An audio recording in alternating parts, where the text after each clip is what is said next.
जोहार गाते को सागुन सेता सानाम कोगे तेहेन दो गाते को मिटन इनफॉर्मेशन अगुआते हेज अकान तबोना ओना इनफॉर्मेशन दो हुयुक कना यूफा united forum of all Adivasi organisation होते आदिवासी कल्याण समिति दुदेलाते दाराय कान 18/11/2025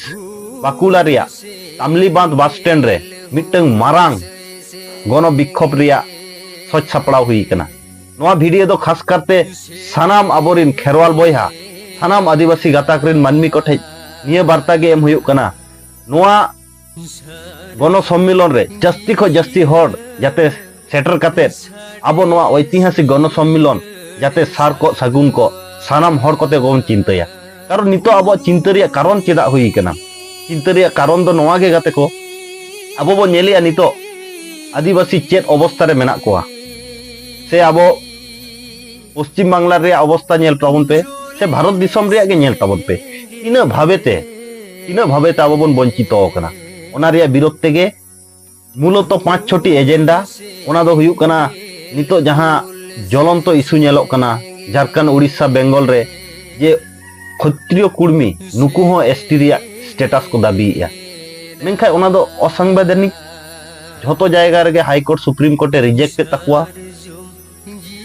इना परे हो बार बार उनको मिटन एसआर एम काते जाते आको एसटी रे को हिजु मा ओना रिया को चेष्टाया ओना रिया विरोध काते गे कारण गाते को बाड़ाय गया बोन आबो जुदी एसटी सर्टिफिकेट जुदी आबो को रेज बोना से एटा होड़ा तीरे चला ताले आबो दो विलुप्त पथ रे बोन तिगु दड़ाया ओना खातिर नोआ एजेंडा तारपरे आबो पश्चिम बांगला रे कथा बोन नेलिया नितो दो एसटी स्टेटस शुधु जे 42 कैटेगरी आबो मेना बोना उनको मध्य रे सीमाबद्ध बनुआ नितो जुदी बोन नेल को चैटर्जी बेनार्जी घोष सानाम हड़ कोगे नोआ रे को इनक्लूडोग कना नोआ जाते बंदोग मा एवं जहां को नोआ को कराया उनको उपयुक्त शास्ति को नाम मा ओना लगिद मिटन कमिटी बांखाय दो मिटन सेक्शन बनाव लगिद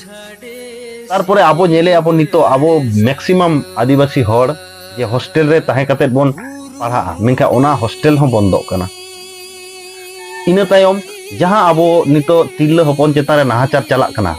ओना को इदी काते गे मिटन रांगाव रिया गण सम्मेलन दो हुई कना नोआ वीडियो शेयर ताबन पे सानाम हड़ कोटे पासनाव ताबन पे पासनाव काते जाते नोआ ऐतिहासिक आबोआ गण सम्मेलन रे जस्ती को जस्ती हड़ हेज काते आबो नोआ भारत सरकार से पश्चिम बांगला सरकार बन बुझाव चयमा जे आदिवासी दो नितो दो दुड़ुब काते दो थीर रे बनु कोआ ओना खातिर तेहेन दो नोआ वीडियो तालाते सानाम हड़ कोगे निये बार्ता गे एमा को कना हजू ताबन पे आबोआ नोआ हक ऐदर जाते आलो को रेज दाड़ेया बन मा ओना लगी तिंगु केटे सानाम हड़ा गे अधिकार कना नोआ अधिकार आलो पे खनन ताबोना कारण नोंकाना ऐतिहासिक सम्मेलन दो खूब माने अरेंजमेंट करते गेले आडी परिश्रम हुयुआ और घन घन दो बाबन कराव दाड़ेया ओना खातिर मिटन अपॉर्चुनिटी आबो ठेज मेना जे सरकार बुझाव चोरिया ओना खातिर सानाम हड़ कोगे सेटर काते नोआ ऐतिहासिक गण सम्मेलन रे आबो जस्ती को जस्ती हड़ हेज काते बन अंशग्रहण मा उयहर दो का तबन पे डेट दो हुयुक कना 18/11/2025 स्थान दो हुयुक कना तामली बांध बस स्टैंड और जहां रे आबो बन समावेश हुयुआ ओना दो बाकुड़ा सम्मेलनी कॉलेज रे उयहर दो का तबन पे 18/11/2025 समय दो 11टा